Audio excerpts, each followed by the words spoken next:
pour faire une jambière comme ceci, hard surface, on va donc faire bien attention dans notre blocking d'avoir déjà des petits polygroupes de créer. Ça va nous aider à être plus efficace. Sur le bord là, je n'en ai pas encore. Je vais en faire un aussi, juste en coupant très très peu mon objet. D'accord? En faisant ça, j'ai en fait des polygroupes sur tous les côtés. Eh bien, ces polygroupes, je vais les retirer. CTRL-SHIFT-clic sur le polygroupe. Comme ça, je me retrouve en fait avec juste la surface sans épaisseur. Et ça, c'est génial. Moi, c'est ça que je veux. Donc, je vais faire Delete Hidden, puisque là, en réalité, en cliquant avec CTRL-SHIFT, je les cache. D'accord? Je suis en train de les cacher. OK? Donc, je fais Del Hidden, ça veut dire supprimer ce qui est caché. Dans Modify Topology, Del Hidden. C'est fait. Une fois que c'est fait, ce que je vais faire, c'est que je vais faire un Z-Remesh sur mes surfaces. Alors, je vois qu'il y a un petit trou dans ma géométrie. Je vais quand même le réparer vite fait avant avec la brush Z-Modeler. On y revient après. Ne vous incombez pas de savoir ce qui se passe. On y revient tout de suite. Je vais vous l'expliquer plus tard. Stitch, hop, voilà. Comme ça, il n'y a plus de trou. Donc, on fait un Z-Remesh sur notre géo. Pourquoi est-ce qu'on fait un Z-Remesh? Regardez comme ma géométrie est devenue super belle comparée à avant. Là, elle est dégueulasse. C'est impossible de faire quoi que ce soit de propre avec ça. Je fais un Z-Remesh, boum, c'est beaucoup plus fluide. Je vais descendre le target polycount. Mon but ici, c'est d'avoir le moins de polygones possible et le plus beau flow de polygones possible. Pourquoi? Parce que ça va me servir comme base pour mon low poly. Je gagne du temps dans ma production. Et en plus, comme j'ai moins de polygones, regardez, eh bien, je vais pouvoir influencer la forme globale beaucoup plus facilement et plus précisément. OK? Ça, c'est le pourquoi du comment on est occupé à réduire le nombre de polygones. C'est ça l'important. Là maintenant, c'est de travailler sur un blocking qui a une résolution basse pour avoir un gros impact sur les volumes. Quand il y a moins de polygones, je peux facilement jouer avec leur shape tout en gardant une construction globale propre. OK? Donc là, voilà, j'ai un beau plane pour la suite de mon travail. Sur ma partie ici, j'ai un bord que là, je vais masquer pour que vous compreniez. Et ce bord-là, sur mon concept, il ressort. OK? Pour le faire ressortir, on va utiliser une nouvelle brush dont je vous ai parlé il y a 3 secondes. C'est le Z-Modeler. Le Z-Modeler, c'est une brush qui, selon où je mets ma souris, je vais pouvoir impacter l'objet. Donc là, vous voyez, je mets sur le poly, il me dit, je suis sur un poly. Là, je suis sur un edge, il me dit, ah, tu es sur un edge. Et là, je suis sur un vertex, il me dit, ah, tu es sur un vertex. Ben, regardez, et oui, dans cette brush, on sait faire du box modeling. Je mets sur la face, j'appuie sur espace, extrude, et là, boum, je viens d'extruder une face. Rebelote, voici pourquoi c'est cool de travailler de manière low res. Vous voyez qu'en 3 secondes, je peux faire des trucs que normalement, on se dirait qu'on ne peut pas faire dans cette brush. OK? Or, là, c'est super cool, j'ai fait mes extrudes.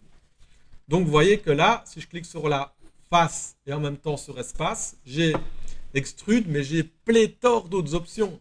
Intéressez-vous-y, vous allez voir qu'il y a moyen de faire plein de trucs.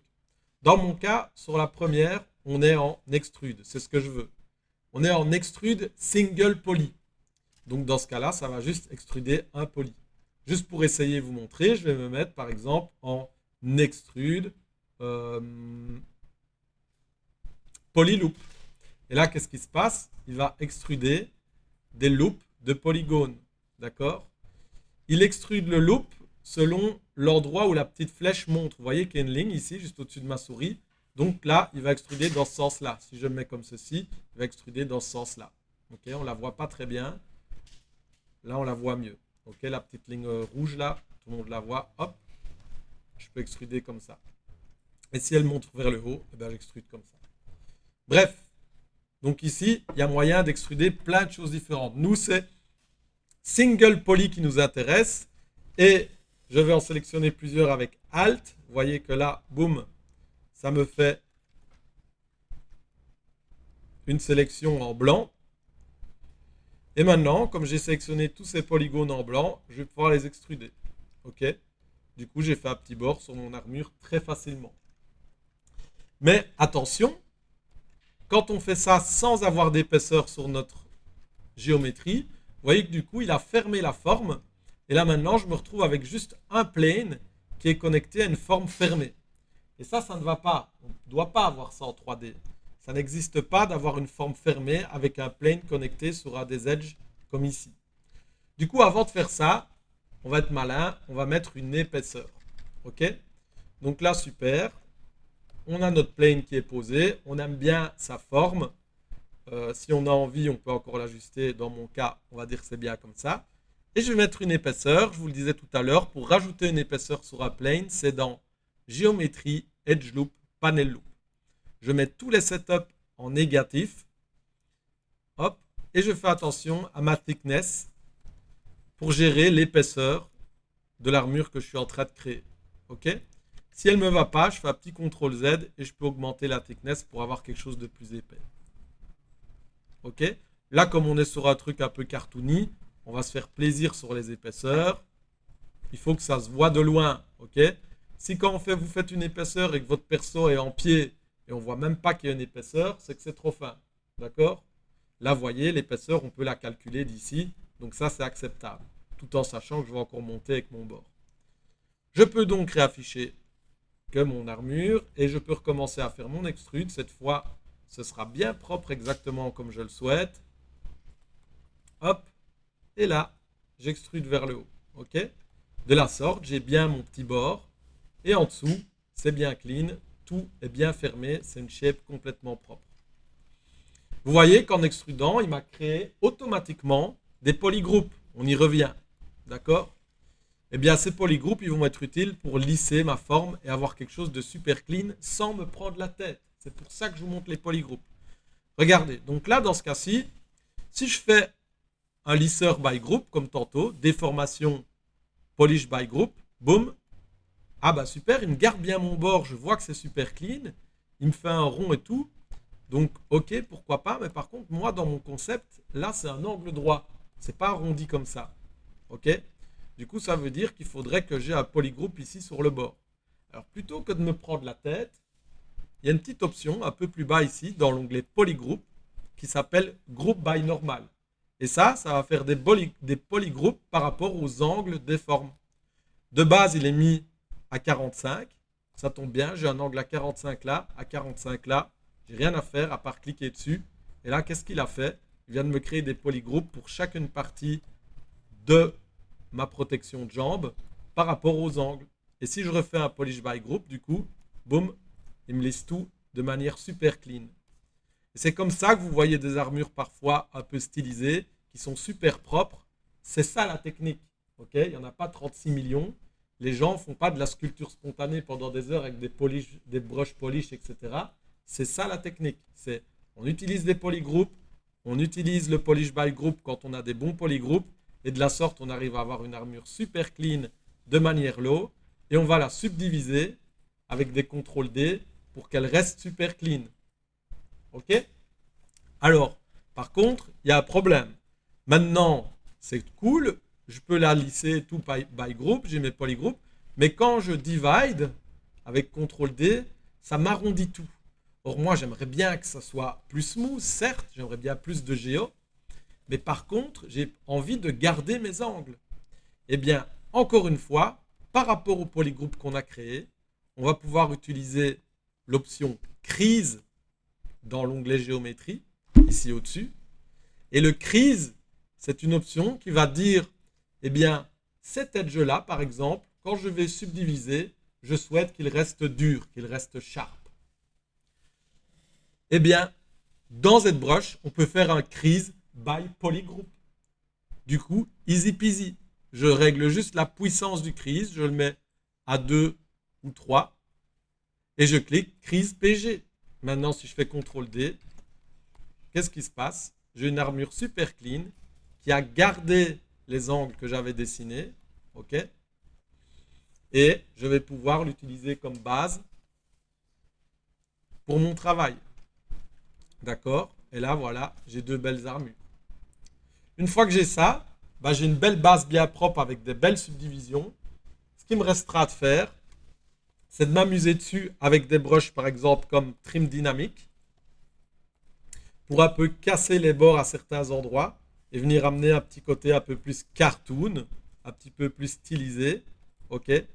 Donner un peu du vécu à cette fameuse armure en me mettant à des bonnes distances quand je fais ce genre de choses pour bien faire les choses de sorte à ce qu'elles se voient, d'accord, quand je serai in-game.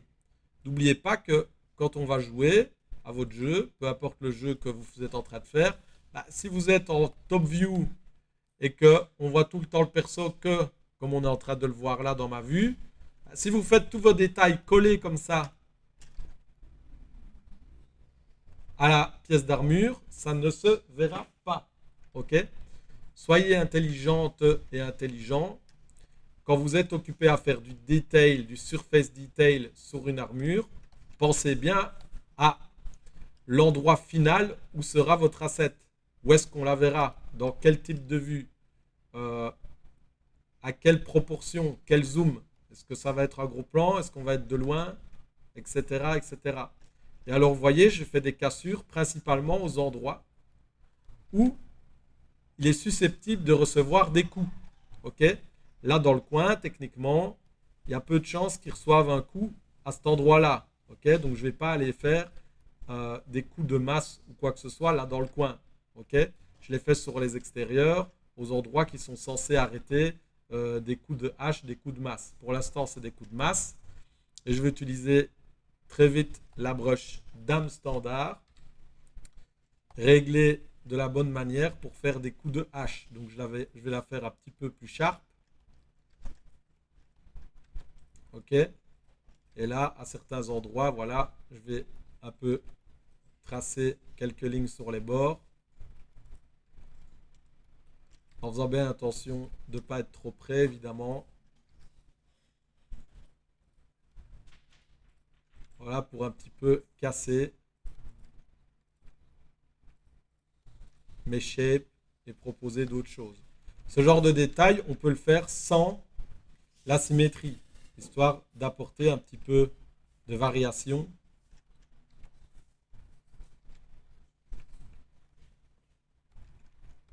à nos armures. Ok. Donc je le fais à gauche et puis je le fais à droite.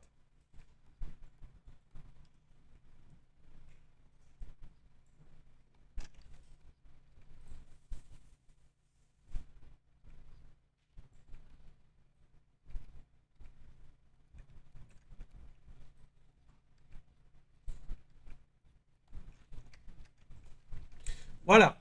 De la sorte, de manière assez simple, vous voyez que je viens de créer mes deux protèges tibia HD.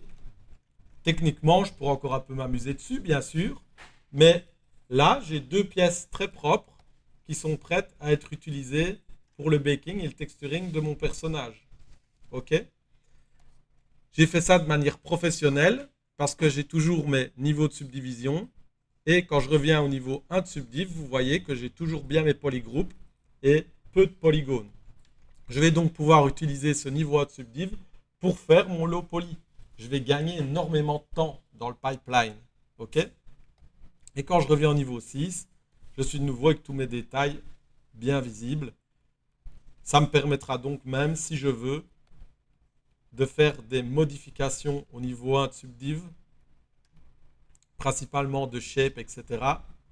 Et puis quand je reviens au niveau 6, rien n'a bougé et tout est toujours bien clean. Ok. Tout est toujours bien sculpté comme je l'avais fait.